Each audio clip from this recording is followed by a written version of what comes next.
conferencia histórica, lo que ha pasado en los últimos 3 años con todo lo que pasó de la pandemia, etcétera, etcétera. ¿Cómo podemos unir todas estas piezas del rompecabezas y darnos cuenta que nos encontramos en un momento muy especial en la historia, donde se necesitaría estar ciego o estar completamente lleno de tinieblas para dar cuenta en qué tiempo del mundo y de la historia nos encontramos? Somos la primer generación de la historia en la que un hombre puede gobernar el mundo entero mediante la tecnología moderna. Nunca había el mundo llegado tecnológicamente al punto donde nos encontramos como es el siglo XXI. La ciencia en cuanto a la genética, en cuanto a la biología, ahora ya no se habla de eso, ahora se habla de transhumanismo, inteligencia artificial, robotización, etcétera, etcétera. Hemos entrado en un mundo tecnológico donde esta tecnología ha endiosado a los multimillonarios, a una élite muy especial que se encuentra en el mundo detrás de los medios de comunicación, detrás de lo que está pasando, detrás de los planes para la humanidad en el futuro. Y no es el presidente de una república, ni el presidente ni un dictador de tal o cual país, es un grupo, una sociedad secreta en el mundo, y esto no es conspiración ni mucho menos, es un grupo de multimillonarios que están manejando los medios de comunicación, los protocolos de los gobiernos y tratando de quitarles y robarles a los gobiernos del mundo la soberanía nacional. Es un mundo muy complicado y desgraciadamente. Ya no pensemos en el mundo a nuestro alrededor, los mismos cristianos jamás se habían encontrado tan confundidos de no saber qué es verdad y qué no es verdad. ¿Qué es engaño? ¿Cómo está funcionando el engaño a nuestro alrededor? Y no se están dando cuenta, ¿verdad?, que Satanás se encuentra detrás de todo absolutamente lo que el mundo está atravesando, porque él, 1 Juan 5:19, se encuentra detrás y bajo el control de los seres humanos. Cuando recibimos nosotros a Jesucristo como nuestro Salvador, inmediatamente se hizo la luz. Nacimos con el cerebro y el intelecto completamente en tinieblas. Y no sabíamos qué era verdad, si era Buda, si era Mahoma, si era Confucio, si era Zoroastro, si era fulano, si era Mengano. Pues me meto usted a los filósofos, Platón, Sócrates, Demóstenes, y los Maharashis, y los gurús, y el vudú, y el karma, etcétera, etcétera, y el ocultismo, y la ouija, y las liberaciones a través de ramas, etcétera, etcétera, de embrujos, sí, que me lean las cartas, en un mundo completamente confundido, sin saber nadie qué es la verdad. Y si en el camino en que se encuentran es la verdad. Y viene hace 2000 años Dios en la persona de su Hijo y nos deja este libro. Yo siempre les he dicho a los ateos cuando tenemos debates, hay una manera de poder debatir con una persona, sea médico, sea científico, biólogo, sea matemático, sea doctorado en ciencias políticas, no importa el campo académico en el que tú seas un experto, pero siempre en todas las cosas debe regir la lógica más elemental.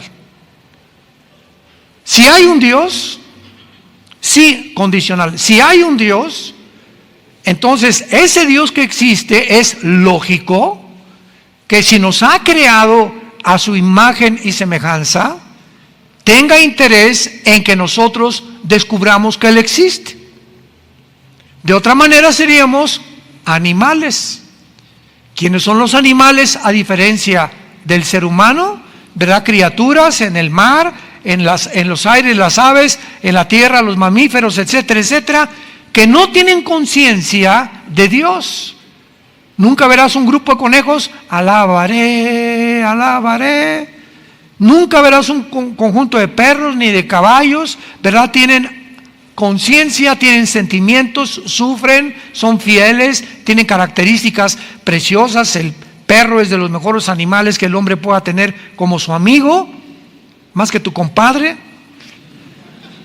Pero ninguna de estas criaturas está consciente ni de que va a morir, ni tampoco está consciente de que hay algo fuera de ellos, fuera de su mundo, fuera de su dimensión, a quien podemos adorar y a quien podemos realmente atribuir nuestra existencia. Y el ser humano es completamente diferente. No hay una tribu, no hay una sola civilización. Llámense desde el código Hammurabi, de los sumerios, egipcios, babilonios, persas, etcétera, etcétera. No ha existido jamás en la historia nadie, tribus, civilizaciones que no hayan adorado a algo o a alguien. Y cuando nacemos, ¿verdad?, en este mundo y somos apaches o de los Sioux o de los Aucas del Ecuador, mazatlecas o chichimecas o aztecas, etcétera, etcétera, de alguna manera todos estos indígenas y todos estos seres humanos tienen la necesidad intrínseca o de matar a un hombre como los aztecas, sacarles el corazón y ofrecérselos ¿a quién? A los dioses. Todas las tribus en Norteamérica, los verdaderos norteamericanos son los Sioux, los apaches, los cherokees, los indígenas que poblaron los Estados Unidos, que ahorita ya es una nación cosmopolita, ¿verdad? Pero todos ellos creían en los espíritus, enterraban, quemaban a sus muertos porque sabían que los espíritus se los iban a llevar. Todos tenemos conciencia del más allá. ¿Quiénes son los brujos? ¿Quiénes son los espiritistas? Se juntan de las manos en las casas, vamos a invocar al espíritu de Cuauhtémoc. ¿Cómo saben que hay algo que trasciende nuestra naturaleza y que podemos tener comunicación a través de la ouija, a través de la lectura de las cartas tarot, a través del café, de la bola de cristal, o comunicándonos con algún espíritu de mi abuelita o de Cuauhtémoc, y vamos a juntarnos a invocarlo para que nos pueda contestar ciertas preguntas que tenemos con el más allá? ¿Quién puso ese más allá en el ser humano que no tienen los animales? Salomón escribió en el libro de Eclesiastés capítulo 3 versículo 11: Dios puso la eternidad en el corazón humano. Y esta eternidad que todos tenemos dentro de nosotros, cuando vino Jesucristo hace 2000 años, esta eternidad, este deseo de tener contacto con alguien o con algo, y si no sé quién es Dios, pues los seres humanos van a la selva, a un campo, agarran el tronco de un árbol y lo cortan, y de esa madera hacen una figura de un ser humano, y ya después que la hicieron, nos hincamos delante de lo que nosotros hemos creado, o con cemento, o con piedras levantamos un ídolo, Moloch, o Toreto, Semiramis o como se llame, y comenzamos a adorar la obra de nuestras manos por la ignorancia que tenemos del Dios único, vivo y verdadero, que sí existe y se ha revelado en las Sagradas Escrituras. Este libro es el primer libro en haber sido impreso en la imprenta de Gutenberg. El primer libro en haber sido impreso. El libro más leído, más vendido, todavía hasta el siglo XXI, de todos los volúmenes y de cualquier escritor que tú me puedas mencionar a través de la historia. No hay un libro más vendido y más leído que las Sagradas Escrituras. Es el libro que contiene los registros, señores científicos, ateos, escépticos y agnósticos que nos escuchan. Es el libro que contiene los registros más antiguos de la genética, biología, química, matemáticas, física, antropología, paleontología y cualquier otra rama académica, historia, geografía que me puedas mencionar. Y todo a través de la historia, lo que el hombre ha descubierto a través de todas estas, la historia de geografía, la Biblia lo decía antes. Es más moderna que el periódico de mañana en la mañana. Pero al mismo tiempo es el libro más atacado, más controvertido y más despreciado y vulgarizado de todos los volúmenes o libros religiosos que me puedas mencionar. Si alguien va a atacar como Madonna, como AC, como los Rolling Stones, como Michael Jackson y como cantidad de artistas famosos, grupos satanistas, etcétera, etcétera, nunca atacan el Corán. Nunca hay artistas que agarren un pollo y lo rompan y lo escupan sobre la Biblia, como Swanson. Nunca hay nadie que diga, pues esto y el otro. Siempre el ataque es, nunca verás que en el libro del Corán, o en el Tripitaka de Buda, o en los Vedas de los persas, o en cualquier otro libro sagrado, esté el 666. Pero el 666 aparece en todos los grupos satánicos. ¿Tú crees que es coincidencia? ¿Tú crees que es coincidencia que estas cosas que están en la Biblia, como la marca del anticristo, haya sido comenzada a ser puesta en práctica desde que comenzó la pandemia? Que ya no podías entrar a una tienda, no podías subirte a un avión, no podías comprar si no tenías ciertos requisitos médicos, que así le llamaron, y que de repente nos dimos cuenta que comenzamos a ser controlados por todos lados. ¿En qué mundo nos encontramos? Todo esto cobra realidad cuando venimos a las Sagradas Escrituras. Comenzaron también los grandes filósofos utópicos del siglo XXI. Ya el comunismo cayó en 1991 y ahora sí es una época, una nueva era le llamaron, de progreso. Tenemos la tecnología, estamos en el espacio, el internet, el iPhone, la cibernética. Ahora va a ser muy difícil que haya una guerra entre nación y nación, porque el ser humano ha llegado a una ecuanimidad y ha llegado a un criterio tan amplio que sería una locura que una persona le mandara una bomba nuclear a otra nación, sabiendo que la otra nación le puede contestar, y solamente dos locos podrían enfrentarse a una guerra nuclear porque ellos mismos se destruirían. No, el hombre no está tan loco como eso. Es imposible que lleguemos a esta posibilidad. Además, ahora que el comunismo desapareció, pues ahora va a haber más capitalismo, va a haber mercado libre, el mundo va a tener un auge económico y hemos llegado a una nueva era completamente diferente. Llegamos al siglo XXI, se levanta un hombre en Rusia llamado Vladimir Putin, comienza a invadir. Los musulmanes atacan las dos torres gemelas, 19 radicales musulmanes, produciendo el primer acto terrorista más grande después de la Segunda Guerra Mundial. Estados Unidos comienza a despertar, ahora sí, ¿verdad? Como decimos aquí en México, ajijolí, cuánto apache. Ahora sí que estamos rodeados, nunca nos dimos cuenta, pero estamos en el país más poderoso. Se metieron en aviones a Nueva York, a nuestro terreno, a donde estamos nosotros creyendo que somos los amos del mundo. Pues humillaron a los Estados Unidos, este grupo terrorista. Después viene Putin y se mete otra vez a otras áreas en Rusia. La OTAN comienza a expandirse hacia el nororiente de Europa. Putin hace poco invade Ucrania y el mundo comienza otra vez a realizar la verdad de que el ser humano es mentira que ha progresado, que nos encontramos con toda la tecnología, con toda la ciencia y con todo aquello que creíamos que había de desaparecer al borde de una guerra nuclear.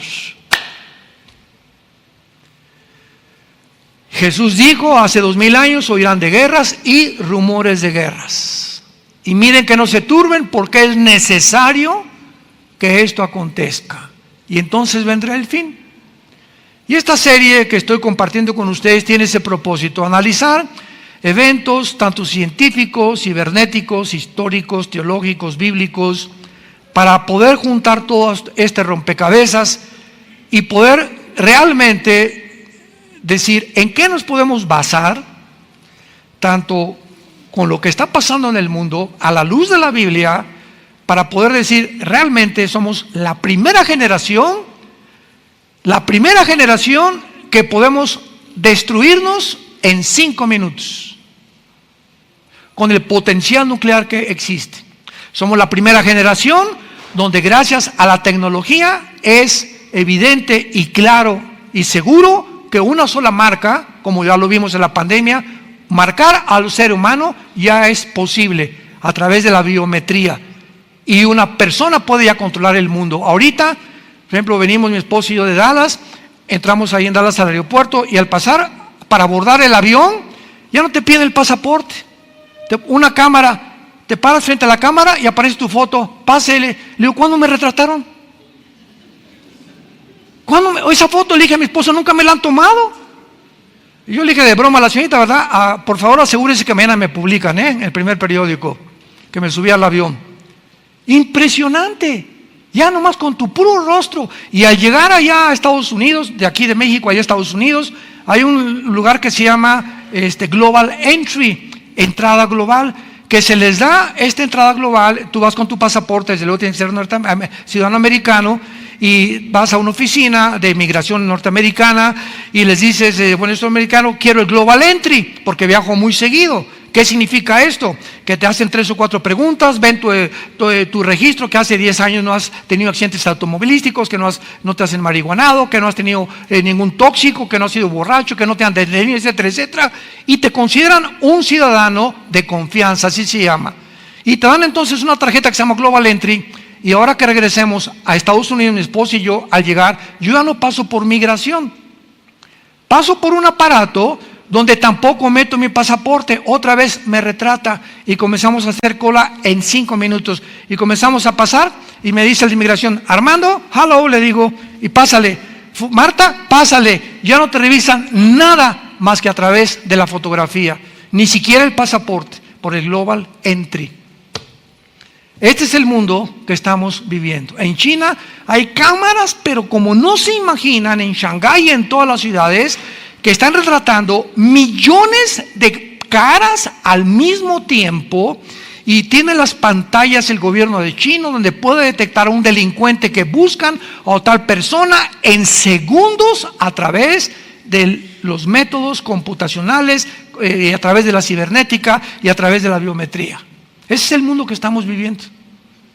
Es un mundo que ya puede gobernar un solo hombre, donde pueden ya las naciones entregar su soberanía nacional, y este hombre, que se va a llamar el anticristo, va a gobernar al mundo a través de los chips, ya sea un tatuaje en la mano, un chip que nos meta, que les metan. Yo no voy a estar aquí, yo no sé si tú, o aquí en el entrecejo, y la gente que no tenga ese pasaporte, ese chip, ese tatuaje, no va a poder comprar ni un carro, ni entrar a una tienda, ni entrar a la comercial mexicana, ni una farmacia, ni vender. No puedes hacer nada si no te identificas con ese chip, que ya está en acción y que ya está funcionando en muchos lugares.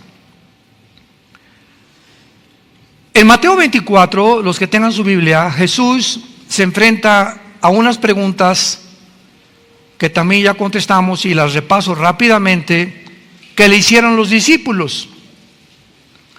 3 preguntas de carácter escatológico. Escatos en el griego, más allá de, logos, conocimiento. La escatología es la rama de la teología, a los que les interesa apuntarlos, que trata con las cosas futuras. Un escatólogo es un estudiante de la Biblia que se dedica a escudriñar principalmente el área de las profecías bíblicas de los últimos tiempos. Y dentro de la escatología le hacen 3 preguntas a Cristo muy interesantes, que Él contesta y otra no la contesta. Y dice el versículo 3, estando sentado Él, o sea Jesús, en el monte de los olivos, los discípulos se le acercaron aparte diciendo, pongamos atención a estas tres preguntas que le hicieron. Dinos, número 1, ¿cuándo serán estas cosas? La primera pregunta está relacionada con el versículo anterior, que el templo, que era una atracción tremenda en aquellos tiempos que hizo Salomón, lo admiraban, este edificio, ¿quién puede derrumbar este edificio? Cuando vio Cristo a los discípulos que estaban asombrados, más por el edificio que por su persona, les dijo, ven este edificio, les puedo decir que no va a quedar piedra sobre piedra. Esta primera pregunta que le hicieron a Cristo, ¿cuándo sucederán estas cosas?, está relacionada de cuándo pasará que el templo sea destruido. Esta sucedió 70 años después de Cristo, cuando el general Tito de Roma entra a Jerusalén y acaba con Jerusalén. Y no queda piedra sobre piedra. Se cumple al pie de la letra las palabras de Jesús. Pero quedan dos preguntas más. La segunda pregunta es, ¿qué señal habrá de tu venida? O sea, podemos darnos cuenta cuando tú regreses, de alguna manera, porque nos has dicho, te vas y vas a regresar. ¿Hay alguna señal para que cuando regreses sepamos nosotros que tú vas a regresar? Cristo le da esta respuesta en el versículo 29 y 30 del mismo capítulo 24 de Mateo. E inmediatamente después de la tribulación de aquellos días, el sol se oscurecerá. La luna no dará su resplandor y las estrellas caerán del cielo y las potencias de los cielos serán conmovidas. Entonces aparecerá la señal del Hijo del Hombre en el cielo. Y entonces lamentarán todas las tribus de la tierra y verán al Hijo del Hombre viniendo sobre las nubes del cielo con gran poder y gloria. Esta segunda pregunta, ¿cuándo será la señal?, se cumplirá al final de la tribulación. Pero antes hay otra pregunta que es la que nos atañe y la que hemos estado investigando y tratando de contestar. Y gracias a Dios que ya la podemos contestar, repito, por el análisis que podemos hacer de las señales, de la historia, de los eventos a nuestro alrededor y principalmente de las Sagradas Escrituras. Dice así la última pregunta, ¿y qué señal habrá del fin de la historia? Se puso en el griego siglo, el fin de la historia o el fin de la historia humana o el fin del siglo, como le querramos llamar. Cristo no contesta esto. ¿Qué señal habrá del fin del siglo? O sea que ya la historia se terminará. Sin embargo, cuando leemos en el versículo 5 que Jesús comienza a decirles, solamente les voy a dar algunos datos importantes. Vendrán muchos en mi nombre diciendo yo soy el Cristo, y a muchos se engañarán. Dice Cristo, una de las señales, una de las muchas que les voy a dar, que pueden ustedes ubicarse y darse cuenta que realmente ya nos acercamos al final de la historia, se van a levantar cantidad de hombres diciendo que son el Mesías. La palabra Cristo, Yeshua en el hebreo es el Mesías. Vendrán muchos diciendo yo soy el Mesías, o sea, el ungido de Dios, el Salvador del mundo. Y este mensaje lo traen la mayoría de los gobernantes en el mundo actualmente. Muchos gobernantes surgen inmediatamente y todos hacen, sabemos, promesas que ninguno cumple. Pero todos nos prometen qué cosa, que nos van a salvar, que la economía va a mejorar, que va a mejorar tu nivel de vida, bla, bla, bla, bla. Y la gente, ¿verdad?, engañada por la política, votamos por estos gobernantes que en el mundo entero, a través de toda la historia, conquistadores, dictadores, etcétera, etcétera, han engañado a la humanidad. Pero Cristo no se refiere políticamente, se refiere espiritualmente. ¿No han visto ustedes en las redes sociales, hace de 6 meses para acá, ya no vamos tan lejos, ¿Cuántos Mesías Israel está diciendo que ya llegaron? Métanse los Mesías de Israel en Google, lo puedes encontrar.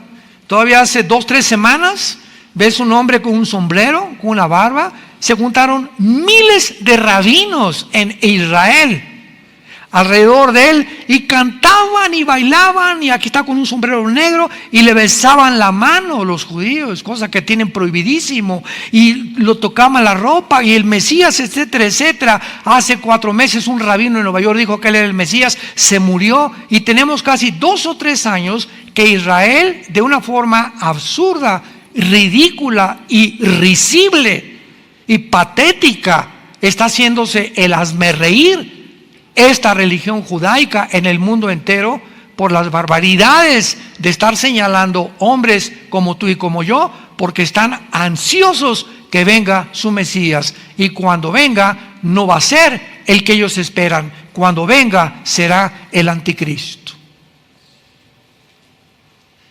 que vendrá como un ángel de luz, dice la Biblia. Se presentará con tratados de paz en el mundo, resolverá problemas en el mundo, tal vez del gas, del dinero, del euro, del dólar, de los yuanes, el problema de China, etcétera, etcétera. Y el mundo se maravillará ante este hombre, y este hombre hará un pacto con los judíos de paz, prometiéndoles. Eso se encuentra en Daniel 9, 23 al 27, versículo 27, especialmente, prometiéndoles a los judíos que nadie se va a meter con ellos durante 7 años. El capítulo 28 de Isaías describe como un pacto de la muerte. Hicieron un pacto con la muerte. Todos los judíos engañados, porque rechazaron al verdadero Mesías hace 2000 años, a Jesucristo, van a ser ahora engañados. Jesucristo dijo: cuando venga un falso Mesías, a él van a recibir. Ahí me rechazaron, pero cuando venga alguien en su nombre, yo no vengo en mi nombre, dijo Jesús, vengo en el nombre de mi Padre, y no me reciben. Pero si alguien viene en su nombre, a ese van a recibir. Qué patético. Y el anticristo sabemos, ¿verdad?, para no extendernos, que firmará este tratado de paz.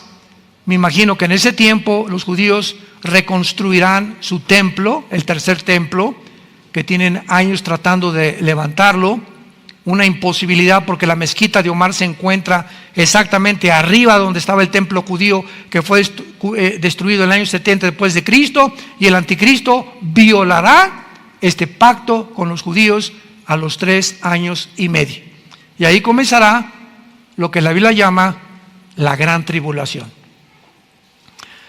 Entonces Cristo les dice: van a ser engañados, va a haber guerras, rumores de guerras, etcétera, etcétera. Pero en el versículo 32, dichosos los que trajeron Biblia. En Mateo 24, 32, que es el centro, el núcleo, el bastión de toda nuestra exposición, este pasaje es el que estamos tratando de demostrar que es el más fuerte que existe para darnos una seguridad de que somos nosotros, la última generación.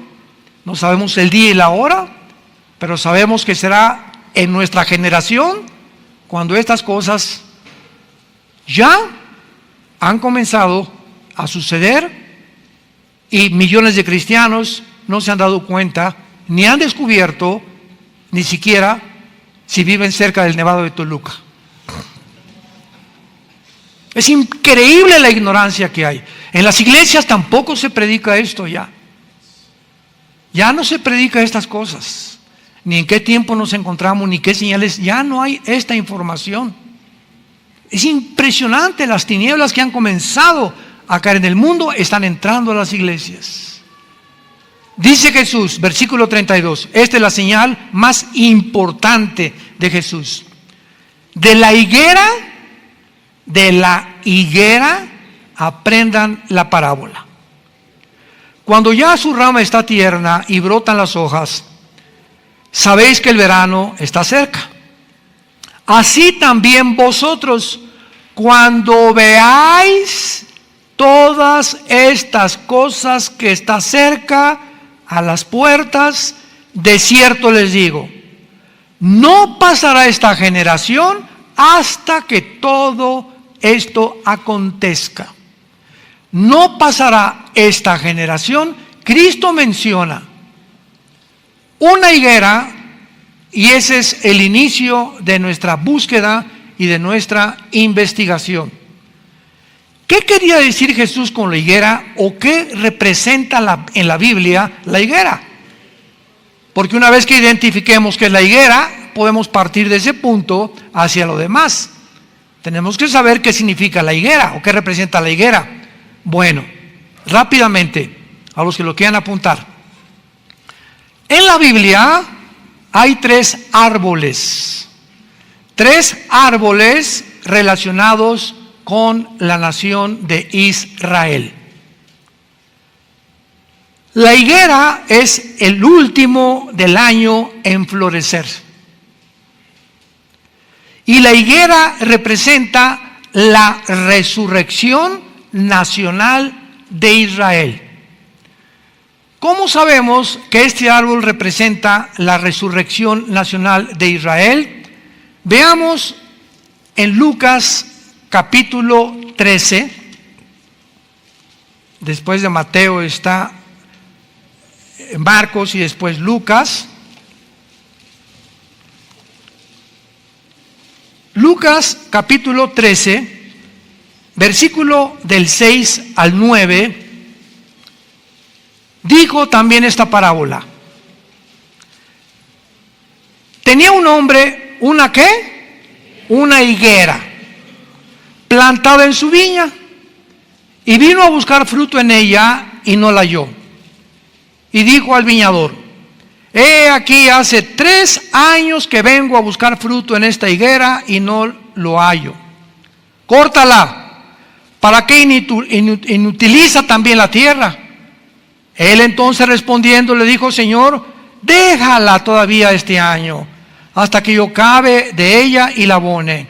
Y si diere fruto, bien, y si no, la cortará después. Pregunta: ¿a quién creen ustedes que se refería Cristo con la higuera? Pues a Israel. Tenía un hombre una higuera plantada en su viña. Israel es la higuera de Dios. Vino a buscar fruto en ella. ¿Quién vino a buscar? Jesús. Vino primero a las ovejas de Israel. Él venía primero a los israelitas descendientes de Abraham. Y no halló fruto en ella. Lo crucificaron. Y le dijo al viñador: hace 3 años que vengo a buscar fruto en la higuera. 3 años duró el ministerio de Jesús y no lo hallo. La higuera representa y siempre está relacionada con la vida de la resurrección de Israel. Y entonces, ¿qué le dijo, verdad? Que ya la higuera no va a dar fruto, está completamente podrida. Ahora comparamos esto con Mateo 21. Otro caso. Porque repito, primero tenemos siempre en la Biblia que buscar el significado para no inventar. Pues yo creo que piensa esto, o yo creo que significa esto. No, espérame tantito, la Biblia no es de interpretación privada. La Biblia se interpreta a sí mismo. Dice la Biblia en Lucas capítulo 21, versículo 18. Mateo 21, versículo 18. Por la mañana, esto fue el día anterior que lo crucificaran. Mateo 21, versículo 18.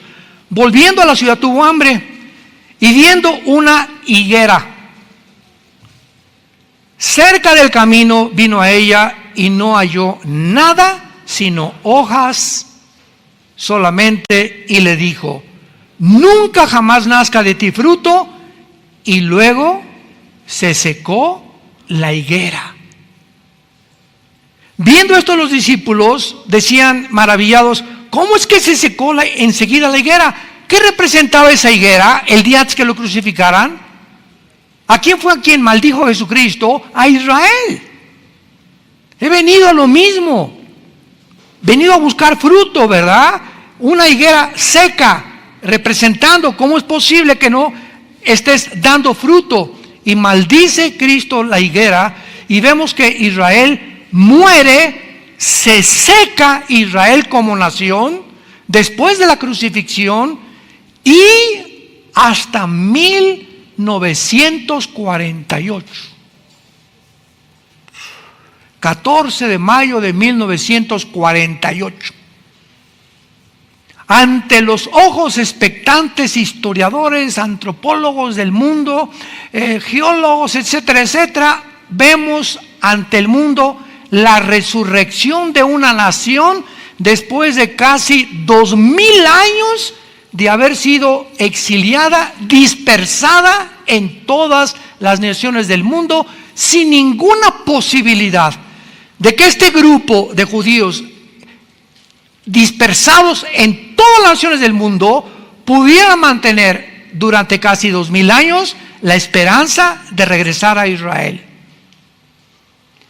Y gracias al genocidio de Adolfo Hitler y de los nazis, que la Liga de las Naciones, en aquel tiempo no era la ONU, era la Liga de las Naciones, al ver que 6 millones de judíos habían sido masacrados, que habían sido masacrados imbéciles, idiotas, tarados, retrasados mentales, gente incapacitada, porque los nazis odiaban a una persona con defectos físicos.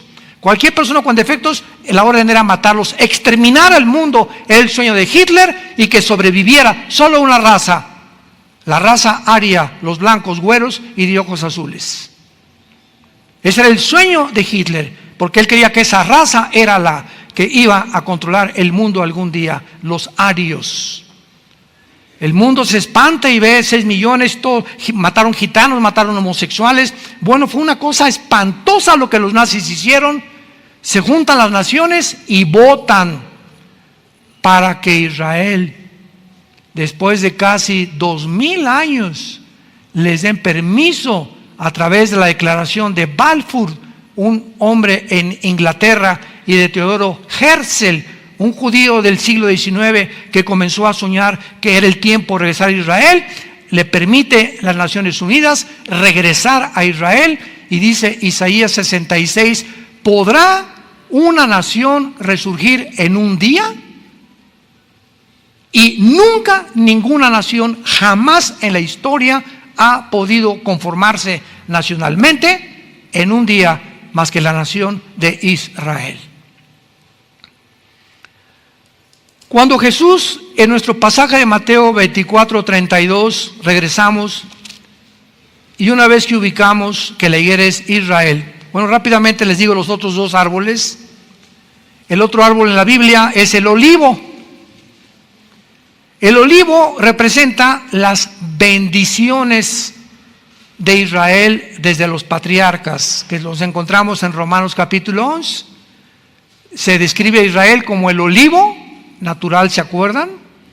Y a nosotros, la iglesia, como el olivo silvestre, que fuimos injertados, y las bendiciones de Abraham, que recibía Israel al rechazar a Cristo, ahora nos pertenecen. Somos beneficiarios por tener a Cristo, la semilla prometida a la mujer, de las bendiciones de Abraham.